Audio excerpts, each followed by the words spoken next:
Hello hi friends, मैं हूं सपना और मैं लाती हूँ आपके लिए नई नई कहानियां। तो आज की कहानी है सियार की रणनीति।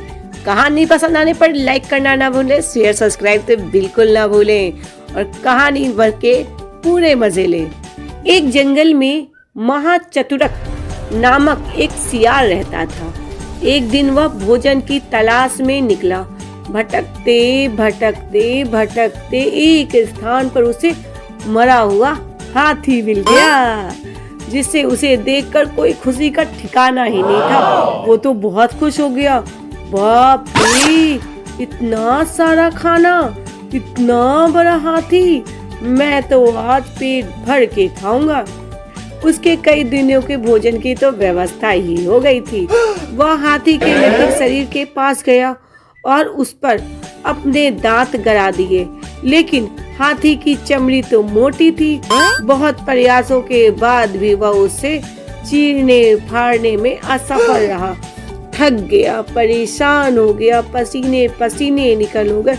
उसके दांतों के सारे जबड़े भी दर्द होने लगे, पर हाथी के तो सारी स्किन मोटी थी, वो तो उस चमड़े को फाड़ भी नहीं पाया। तब वो वहीं पे बैठकर उसी तरह उसी हाथी की चमड़ी को चीरने के उपाय सोचने लगा।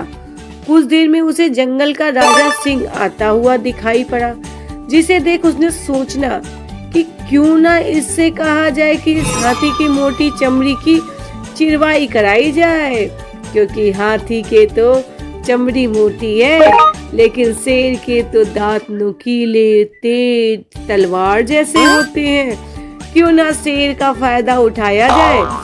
आने दो, पास में आओ, शायद कुछ ना कुछ तो जुगाड़ निकाल ही लूंगा मैं। अच्छी देर के बाद वह शेर उस सियार के पास आया। वह उसका स्वागत करते हुए बोला, वनराज, आपके इस सेवक को मैं आपके इस हाथी का भोजन तैयार रखा हूँ, कृपया इसे ग्रहण कर मुझ पे उपकार करें। उसने कुछ चालाकी दिखाते हुए शेर से कहा। शेर भी उसकी चुपड़ी बातें सुन रहा था। अच्छा, तुमने मेरे लिए इतना बड़ा हाथी का भोजन प्रबंध किया है। सिंह जंगल का राजा था। वह किसी दूसरे के द्वारा मारे गए जानवर को भला क्यों ना खाता। उसे तो बस मरा हुआ भोजन बिना ही मेहनत के चाहिए था। तो वो भी सोचने लगा, वाह, इतना बड़ा हाथी, वो भी इस तुच्छ सियार ने मेरे लिए रख रखा है। वाह, आज तो मजा ही आ जाएगा। मैं जंगल का राजा हूँ और मैं अपना शिकार खुद करता हूँ। लेकिन उसने ये तो तुरंत कह दिया, इससे तुम ही खाओ, मैं तो अपने लिए दूसरा शिकार कर लूंगा। उसने साफ साफ इनकार करते हुए उस सियार से कह दिया। सियार की सारी योजनाओं पे पानी फिर गया। सियार बहुत खुश हुआ था कि हाथी की पूरी अधिकारी उसे ही मिल गई, पर समस्या तो ये थी कि उसे खाया कैसे जाए। फिर क्या था, थोड़ी देर बाद वहां पर एक बाघ गुजरा। मृतक हाथी की दृष्टि पड़ते ही उसकी लार टपकने लगी। जीभ लबलबाते हुए वह मृतक हाथी की ओर बढ़ा तो सियार ने उसका मांस भांप लिया था। वह बोला, अरे भाग भाई, तुम तो मेरे भी इतने अच्छे भैया हो। बाघ हो, आखिर जंगल के हो। बड़े दिनों के बाद आपके दर्शन हुए हैं। सब कुशल मंगल तो है। बाघ ने कहा, मैं ठीक हूँ, तुम कैसे हो? इस मृतक हाथी के पास क्या कर रहे हो? बाघ ने बहुत ही गुस्से स्वर में घुर्राते हुए सियार से ये सवाल पूछा। सियार बहुत डर गया और घबरा गया, लेकिन फिर भी उसने मुस्कुराकर जवाब दिया। सियार बोला, मैं यहाँ इस मृतक हाथी की रखवाली कर रहा हूँ। सिंह ने इसका शिकार किया है और मुझे इसकी रखवाली करने की जिम्मेदारी देकर नदी में स्नान करने गए हैं। वैसे आप भी इस हाथी का मांस चख सकते हो, लेकिन सिंह ने तो आपको बैरी बना के बताया है। उसे पता चला कि आपने उसका भोजन जूठा कर दिया है, तो वह फिर आपको छोड़ेगा नहीं, ना वो मुझे छोड़ेगा। खैर, इसी में है, आपसे क्या कहना। उनसे आने से पहले ही आप यहाँ से चले जाओ, नहीं तो आपकी खैर नहीं है, और साथ में वो मुझे भी नहीं छोड़ेंगे। मैं तो यहाँ पे रखवाली कर रहा हूँ, देखो मैं अभी तक इसे छुआ भी नहीं हूँ। सियार की बात सुनकर बाघ वहां से भाग गया कि कहीं ऐसा ना हो ये जो बोल रहा है वो सच हो जाए। कुछ देर बाद वहां एक चीता गुजरा।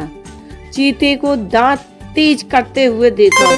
सियार ने सोचा कि कोई ऐसी जुगत लगानी पड़ेगी कि चीता हाथी के चमड़े को फाड़ दे और बिना मांस खाए ही यहाँ से चला जाए। उसने चीते से कहा, मित्र आओ आओ, देखो मृतक हाथी है, ये कितना बड़ा है, ये सिंह का शिकार है, मैं इसकी निगरानी कर रहा हूँ। तुम भूखे जान पड़ते हो, चाहो तो तुम इसका मांस खा सकते हो। जैसे ही मैं सिंह को आता देखूंगा तुम्हें बता दूंगा, तुम तत्काल भाग जाना। दोनों ने इस तरह से इसको खाने का प्लान बनाया। पहले तो चीता ने सिंह के डर से हाथी का मांस खाने से इनकार कर दिया था, किंतु सियार के विश्वास दिलाने पर वह राजी हो गया। उसने कुछ ही देर में हाथी की मोटी चमड़ी फाड़ दी। जब सियार ने देखा कि उसका काम हो गया तो वह चीते से बोला, भागो भागो, शेर आ गया, भागो भागो, शेर आ गया, भागो, जितनी जल्दी हो सके उतनी जल्दी भागो, शेर आ रहा, शेर आ रहा। बिना एक क्षण गवाए चीता भाग गया। सियार के मजे से हाथी का मांस कई दिनों तक खाया। इस प्रकार उसने अपनी चतुराई और सूझबूझ से अपनी समस्या का समाधान निकाल लिया और पूरा भोजन अपने कब्जे में कर लिया और शेर, चीता और बाघ सबको मूर्ख बना दिया।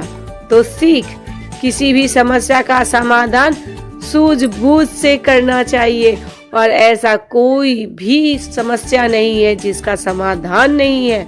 अपनी बुद्धि, अपनी चतुराई से अगर हम होश से काम लें तो हर समस्या का हल निकल सकता है। तो देखो बच्चों,